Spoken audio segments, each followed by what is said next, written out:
We are privileged to have inside the studio the latest speaker, the person that just spoke now, and blew up the whole place. We have in the house, I'll call you Tatafo. Dr. Helen Paul. Dr. Helen Paul. Tatafo. Oh, just how are you today? Fine, thank you. I don't like it when you have to argue with what to call her. So I want to be like Jesus. I am that I am. If it's Helen Paul, call Helen Paul. So when you also get your title, it will be difficult for people to call. Interesting. That's beautiful. Just listen to your story from where it all started, the various challenges you faced, and everything about it. Yes, I remember clearly listening to you on a QFM, the Tatafo series and everything, all the way to Jara and the rest of them. And of course, how you've become a household name, in the entertainment industry. And now, the other side of you, the way part. I mean, it's so inspiring. Thank you. How is your story? How did you come about all this? I just wanted to grow. I just wanted to get better. Because the worst thing you do to yourself is let people define you and put you in a place. But the best thing you can do for yourself is to change it and say, this is what I want. And whatever you want from your heart begins to function. When the people in Genesis wanted to grow and become so big to the point that they wanted to see God building, it started from their heart. And when God saw their thoughts, he said no, and he canceled. So everything you want starts from your heart. It starts from, I wish to. Brilliant. I want to. Then I've gotten it. Yeah. So that's what happened to me. I just wanted to grow. I didn't want that tag bastard on me. But now I'm the one that even now call myself, because it's funny that, the people that not even have parents are struggling. More than we that don't have. How funny. And I'm enjoying it. Hallelujah. So I just pray that we all get to the level where our pains will be easy for us to share, to inspire people. I know you have loads of questions for her. First, I'm excited. She's been my sister for a while, and she's been great role model and trailblazer. Now, I want to ask this question for entertainers. Most entertainers are excited that you're on the bill and you've spoken. How do you balance being in the US and hosting events in the US and coming, and still relevant in Nigeria? What is that word, or what is that thing that you've done that can be a form of encouragement? Because some people are planning. Some people left Nigeria because their wife had to leave or their spouse had to leave. How do you balance, getting the audience in the US or any part of the world that you've gone to and in Nigeria?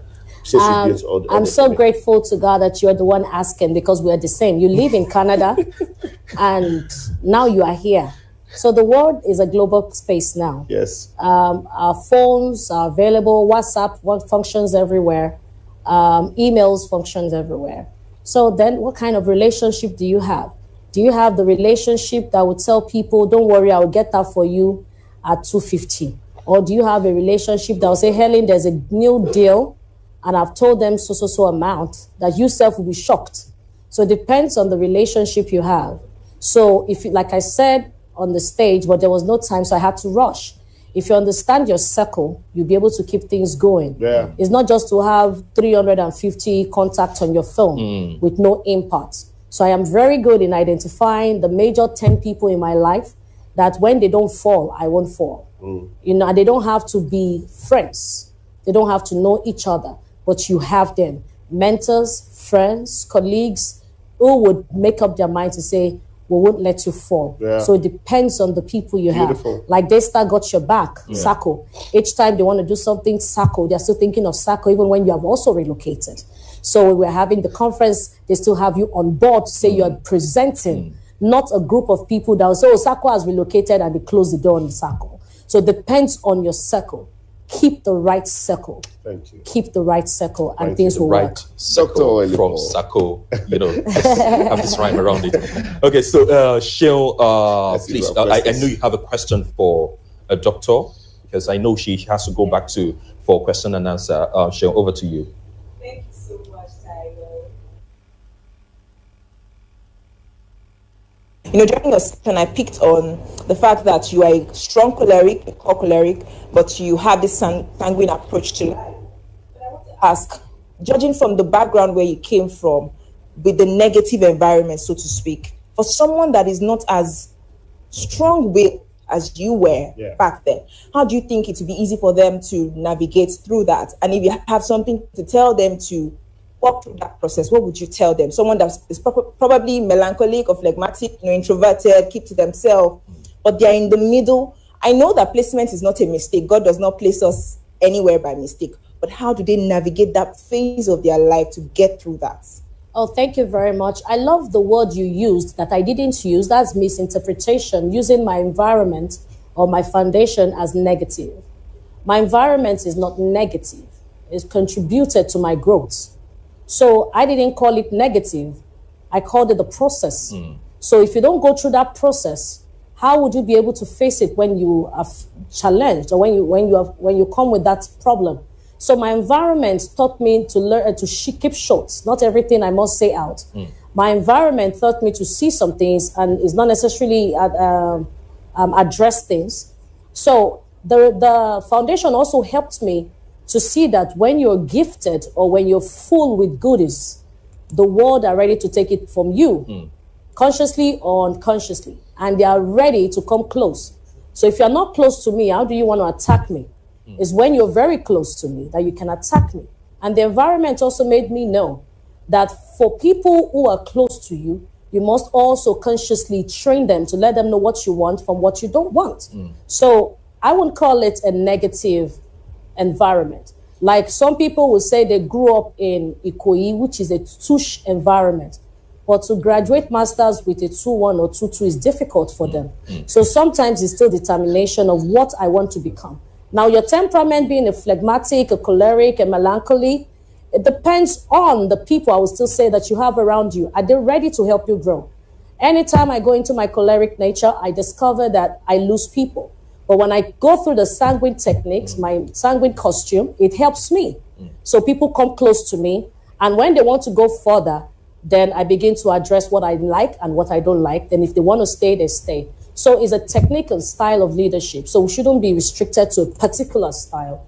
Everybody have their approach. And that's why unconsciously to us, we now say the touts are taking over the government.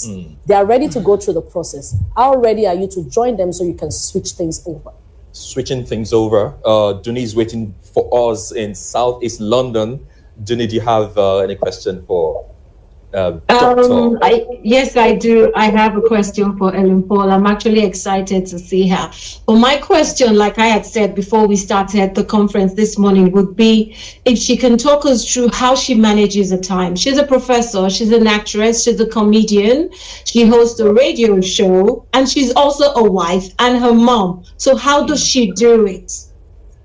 I love you. You're so intelligent. Thank you for that question.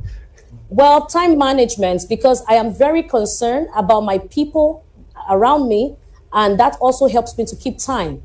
I do not have time to waste unnecessarily on gists that will not impact my life because I have a place I'm going. So when I was a receptionist and I got into the University of Lagos, it was difficult for me at a point to continue working as a receptionist. So when I got to University of Lagos, I would go to the chapel and pray that God should please help me. I used to go to the chapel and the Catholic church beside because I was just looking for God. I wasn't looking for any other thing. I was just looking for God because I knew that no one else would explain better except God. So I cried to God and all the things I wanted. Take, for example, the way radio worked for me. So my radio program is usually between the hour of 4 to 6. So I'm always in school. So I'll be in school from morning till about 3. And when I'm extremely late, I take a bike to the radio station. Then after a while, I grew up and the radio station in Abeokuta wanted to start called Rock City. They provided me a driver that will pick me up whenever I need to be in the studio on Fridays. I was losing out on some rehearsals, but I had friends that would tell me, go, but you know why you are going, take this role, begin to read. So when you get back, you have your dialogues. So I was always doing that. Now the friends covered up. Then secondly, when I graduated University of Lagos, I was very functional at the radio station to the point I started hearing things like, the reason she can't get promotion is because she didn't study communication. She just stumbled into it. And that thing kind of peppered my body. Sorry for allowing me to speak my English, you know. The next thing was to pick up a form from FRCN, basic presentation. So I started going for the classes. Anytime we have holiday in Unilag, I'll just enter for a course. Then I discovered that I was gaining something. And after that, I went for executive masters after my first degree in Lagos Business School. I didn't go to Lagos Business School because I really wanted to learn, but I heard that there was a bigger school at the time and you would be meeting classy people. So I was like, okay, let me meet classy people. So I saved up my money and my husband told me that that's the best school. And I got there, I saw that we're not too different. They also were looking for what I was looking for, connection. You know, so I'm like, this is, I want to, but I learned, but I also learned to use fork and knife. That is not still comfortable till tomorrow for me. Then from Lagos Business School, my mentor didn't leave me. That's why I said, watch your circle. My mentor, Professor Ospita Izewanebe, said, Helen, you are very good in the theater. Why not pick it up and you could be a lecturer? Because your entertainment is good, but you don't have pension. You don't have any backing. So get another profession that would support. So I'm like, okay, let me follow my mentor. So I followed and I did masters. Then I had another mentor who is Otun Rashid, Professor Otun Rashid, who is now in the University of Louisville as a lecturer. He was also on my case. He practically used his money to buy the form. Then another professor, Professor Bolaji Ogunwo, also invested in filling the form and going to submit for me. So my circle really, really helped me. And later, my admin manager and HR manager of TVC then said, Helen, you have a touch, the way you play with people's emotion, because I love to play with emotions. I like to do like I don't know, but I'll toy with you and I see the reaction again. I said, you can be good with admin. I said, so what can I do? He said, can you do masters in business administration? I said, how do we go the training? He said, all you need to do is be in a class on Saturday, Sunday. This time, nothing I'm doing. On Saturday, Sunday, if I don't get shoes, then I go for class. But sometimes I need to wait. Is this class more important than this show? Is this week we're having tests, so you don't have to take? So luckily for me, I don't have a 9 to 6 job, so I'm able to strike a balance. Then the relationship, who is the husband, understands that I want to grow. And I tell him, before I got married, I told him, I don't want a husband. I want a father, a friend, a G, a secret keeper, and someone that will let me run. And that also helped me. So first, relationship. Who are your mentors that are helping you? Who are the people that you're surrounded by? Is it people that just want to show on social media that they know you? Most people don't know my husband, and that's what I want. So some people do, but it's not someone that is dragging position. It's not someone, we've been to events where they bounce my husband and say, this is for celebrities alone. And my husband will just say, enjoy yourself, the star. So I can't allow you to get to the courtroom too, so you two go. So it depends on the people you have in your life. Your nannies, are they doing a good job? Your mom, is he on standby to help you watch your children so you can strike your balance? Okay, so your life is already a book, right? Thank you. So we can keep flipping it and flipping it, but because of our time, thank you. We have to, thank you so much. And I didn't say that you were my boss in African Magic. The Jara Ogami. Nice and well done. Ogami, thank you. So yes, we have to quickly get to Sheon to read some of the comments. I don't know if there are questions for her before she leaves. Sheon, are you there? All right.